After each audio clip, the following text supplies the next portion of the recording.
I used to associate destiny with something predetermined, something unavoidable. It comes as it comes. It comes how it comes, I used to say. Mostly I ignored it completely and thought it doesn't exist at all.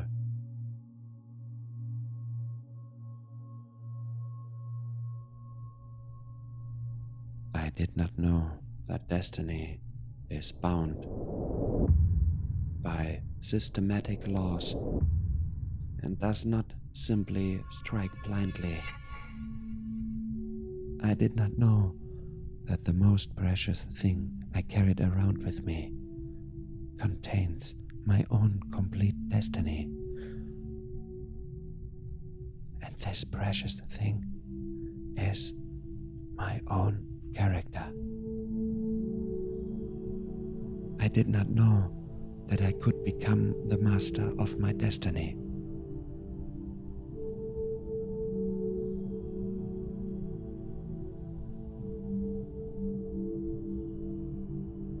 By living it, even if I knew there was a problem, the true character has been overplayed by a program. The program is the conventions. This program must die. It is the cocoon that the worm must destroy. So it can be born as a butterfly. Welcome to the Secrets of Being.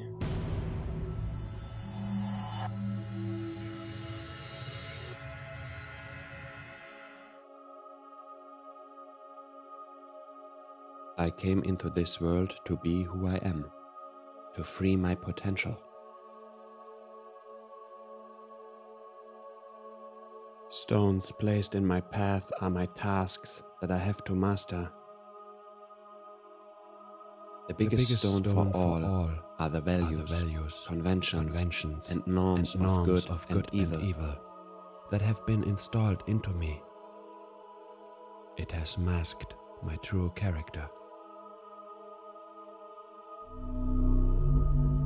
In order to free it again, I need a lot of courage. The courage to be myself. Who am I? Once I know the answer, I have to convince myself that I have the right to be who I am.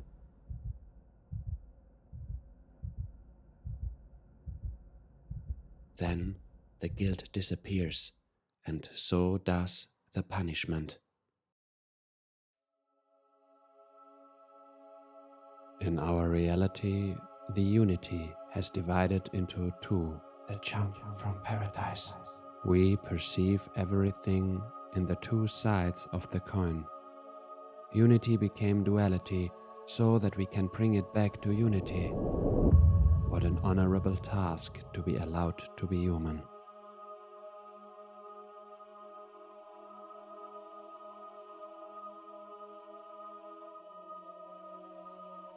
Plus and minus, plus and minus, plus and minus, plus and minus, plus and minus, plus and minus, plus minus and plus, minus, plus, minus, plus, minus, plus, minus, plus. A dependency relationship. I love you. I hate you. Because the two poles are always striving to become one.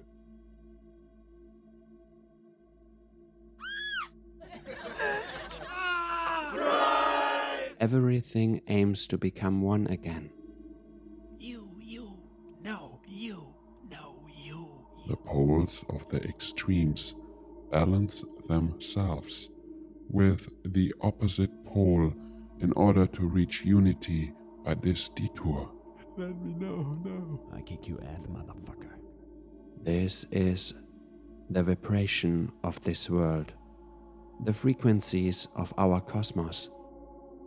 The greater the deflection of one pole, the greater the deflection of the other pole in the other direction.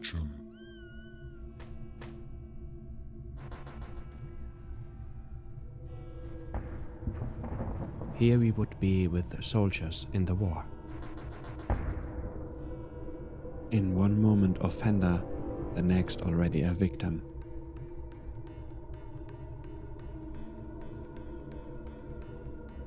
I used to go to parties a lot to pick up women.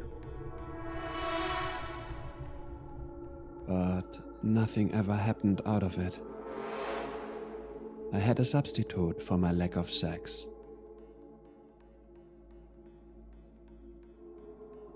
My fists. If no sex, then war instead.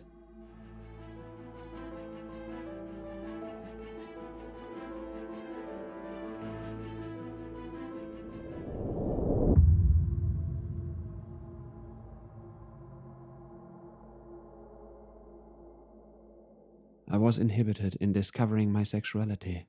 I was the minus. I was the warm.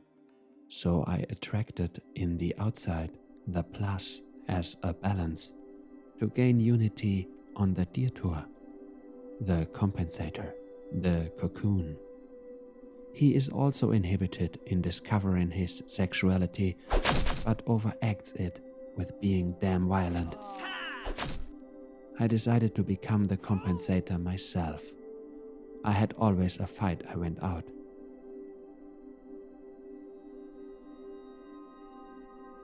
In one moment offender, the next already a victim. Offender, victim, offender, victim, offender, victim. Minus and plus find always together. A toxic relationship of dependency arises, completely in the sense of a reunion, from duality back to unity.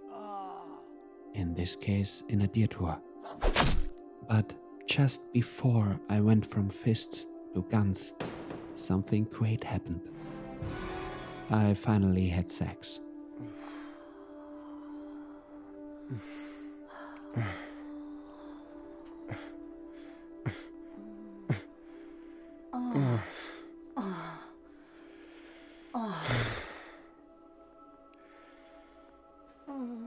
I locked in a new frequency. There were no fights anymore. Sex for peace. It took me out of the vicious circle. What happened? I made the first step. I took the initiative. I was a real pioneer.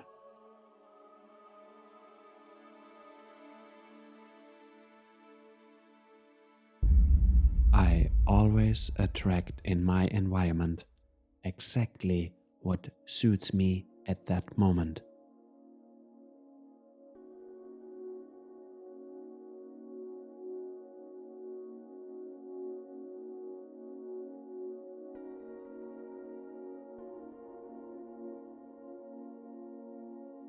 The more painful it is, the greater my repression. My not lived character is projected to the outside and comes back to me in a distorted form to become visible for me on the detour. I thought she was being unfaithful just because she was holding her phone. I was so jealous of everyone. I did not know yet that I was still unfaithful to myself. I lied to myself and projected the unfaithfulness onto my girlfriend. Unfaithful to myself because I still not yet lived my complete character. The cosmos keeps the mirror ready for us all the time. I didn't like something and I blamed her. But now I know it's me. She is a mirror of myself. Whatever I have to complain about, it is my own repressed, visible on my counterpart. Now I know she is showing me what's still hidden inside me. I thank her for that. My jealousy is gone. A new kind of tolerance is rising. The more I love myself, the more I love her.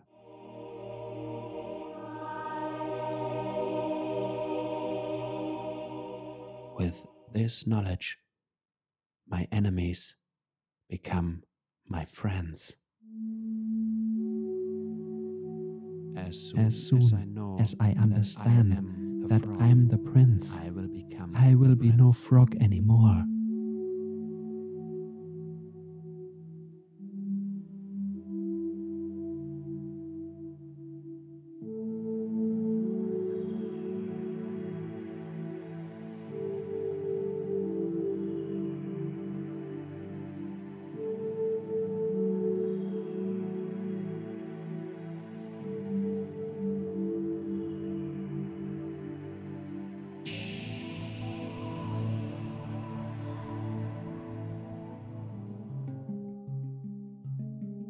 Imagine I'm a piece of clay. I can become a vase or a cup, but not a toothbrush. Imagine I'm also the potter. I have an idea. I want to make a cup. Imagine I potter the cup. Imagine that I'm also the meaning for the people who will drink from this cup. And imagine it happens all the same moment.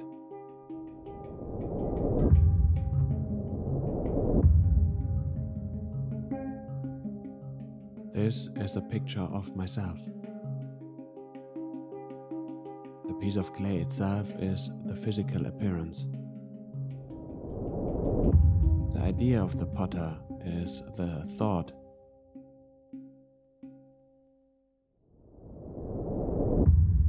His creation of the cup is his released feelings.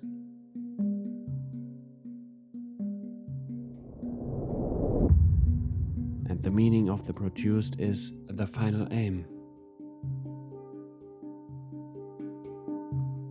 These are the four causalities according to Aristotle, and they show that the causes of this world are not in the causal realm, but show synchronous patterns which take place at the same time on different levels. It is not the clock that makes the time, but only indicates it.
Two poles.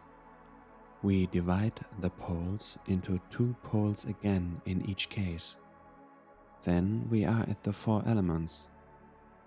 And these four elements on three analogous levels: body, soul, and mind. Then we are at the 12 basic principles of the cosmos.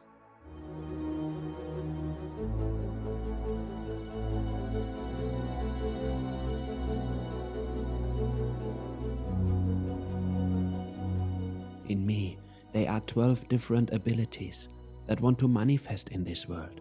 I have the free choice whether I live them as a worm and I attract the cocoon, or I live them as a cocoon and I attract the worm, or I live them as a butterfly. To enforce myself, to delineate myself, to distinguish, to feel,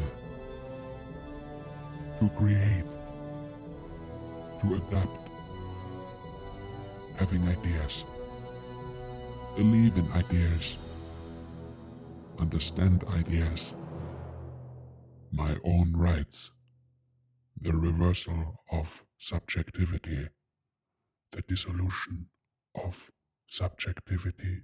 I am one.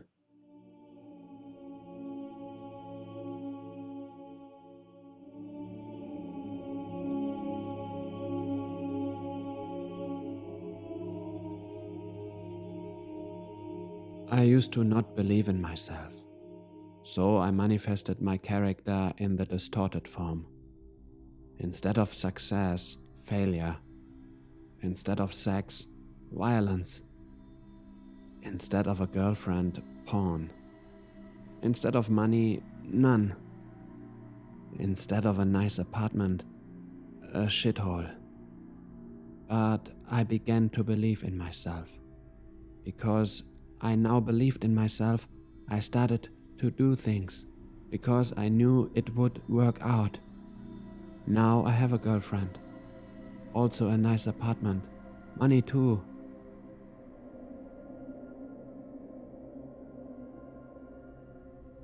The potter had an idea, his own concept. He wanted to make a cup. He believed he could do it. He had the necessary self-confidence.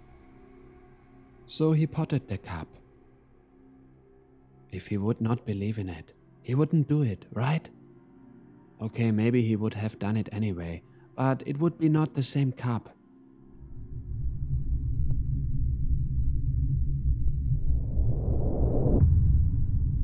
Look at this. It's the axis of manifestation. On one side, self-confidence, and on the other, the belief in my concept. When both sides are switched on, I manifest everything that belongs to me. No strange life. What do I want with it? But what is laid out in me. Only that is my happiness. If one of the two sides should be switched off, the other side must look for a replacement, completely in the sense of plus and minus.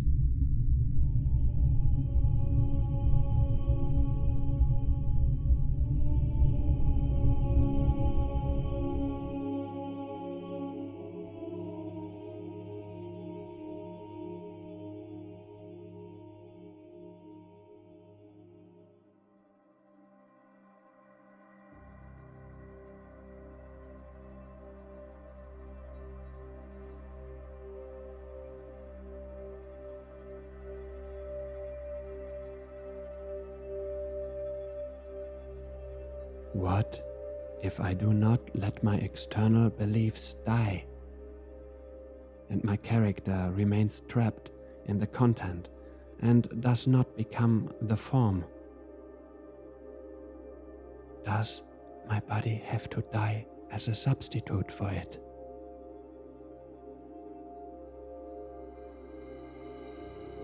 As longer I deny myself, the greater the discrepancy between my content, my character, and the form, my manifestations. The last way out is then probably my death. I carry the unfinished developments with me into the next life. But I know how it is when I die before I die. What a liberation to let my old programs and beliefs die, to which I have bound myself for so long. I have identified with them so much that a world breaks away when they die. But rebirth follows, and I get a new life, because I have changed my frequency. Now I attract people who fit me, doors open that seemed closed forever.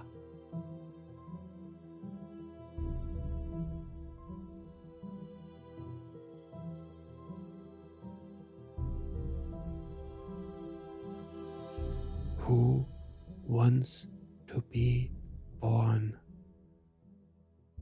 must die first.